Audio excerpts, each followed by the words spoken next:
5월 15일 목요일 스타트 브리핑 시작합니다. 네, 먼저 서울신문입니다. 즐겨 먹는 음식엔 그 사람의 취향과 성격, 생활 습관이 반영돼 있죠. 전국 곳곳을 돌며 바쁜 일정을 소화하는 대선 후보들의 먹방에도 관심이 쏠립니다. 네, 이재명 민주당 후보와 김문수 국민의힘 후보 모두 소박하고 건강한 식습관을 갖고 있었습니다.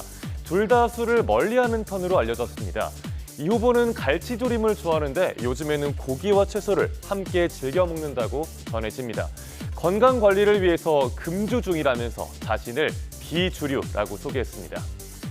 김 후보는 좋아하는 싼 메뉴만 있으면 밥 한 공기 뚝딱입니다. 최근에 순댓국집 등 소박한 식당을 주로 찾았고요.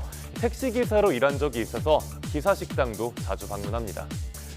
이준석 개혁신당 후보는 가장 좋아하는 음식이 삼겹살일 정도로 고기에 진심이라고 하네요.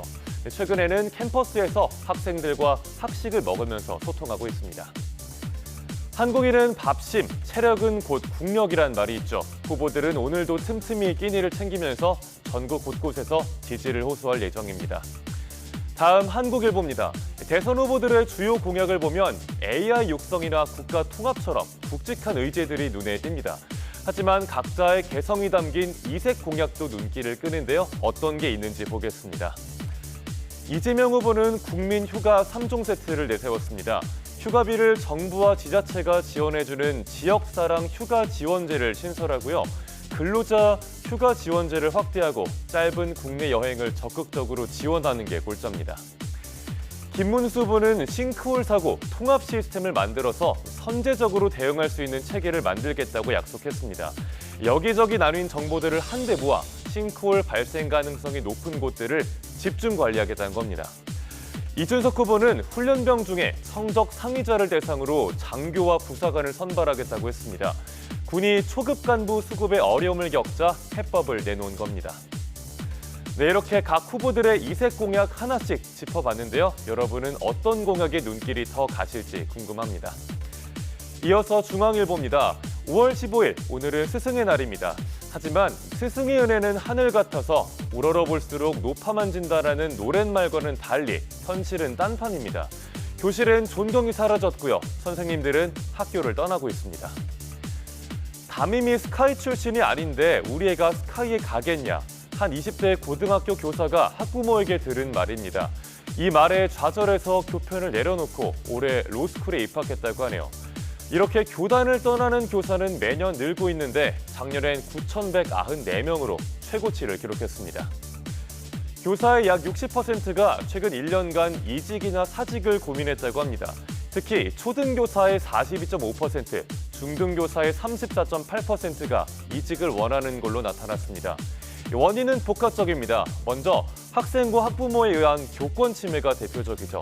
학생들에게 폭언과 욕설, 폭행을 당하는 일이 자주 일어나고 교권 침해 사건인데 오히려 학부모가 아동학대로 고소한 일도 있습니다. 또 처우 개선이 필요하다는 목소리도 큽니다. 우리나라 국공립학교 초임교사 급여는 OECD 평균보다 13%가 적습니다. 이런 가운데 교직 생활에 만족하는 선생님은 3명 중에 1명에 불과한 걸로 나타났습니다. 스승의 날을 맞아서 우리 사회의 교육 현장에 대해 경종을 울리는 기사였습니다. 마지막 기사 보겠습니다. 평발인데 굳이 필요가 없는 도수 치료를 받고 또 비만 치료가 물리 치료로 둔갑하는 등 의료 쇼핑이 선을 넘고 있습니다. 이런 실손보험 빼먹기에 건강보험의 재정까지 크게 흔들린다는 내용입니다. 감사원 감사 결과 연간 최대 11조 원의 건보 재정 부담이 발생한 걸로 나타났습니다. 의료 과소비가 의료비 증가로 이어지고요. 건보 재정은 나빠지는 악순환입니다. 실손 가입자는 모든 유형에서 비가입자보다 외래와 입원 진료가 더 많았습니다. 그 결과 총 진료비가 연간 최소 12조 9,400억 원 늘어난 걸로 추정됩니다. 건보공단이 부담한 비용도 최소 3조 8,300억 원이 불어났습니다. 특히 실손이 주로 보장하는 비급여가 건보 재정을 크게 갉아먹었는데요. 실손 이용자와 비가입자를 비교해봤더니 추가로 나온 비급여 진료비가 3조 5천억 원이 넘습니다. 그중에 건보공단의 추가 부담금도 7,210억 원이나 되고요. 정부는 지난 3월에 비급여 관리와 실손 개혁 계획을 내놓은 바가 있습니다. 하지만 건보 재정까지 갉아먹는 과잉 의료를 잡으려면 더 강한 규제가 필요하다는 목소리를 신문은 전하고 있습니다. 5월 15일 아침 신문 살펴봤습니다. 지금까지 스타트 브리핑이었습니다.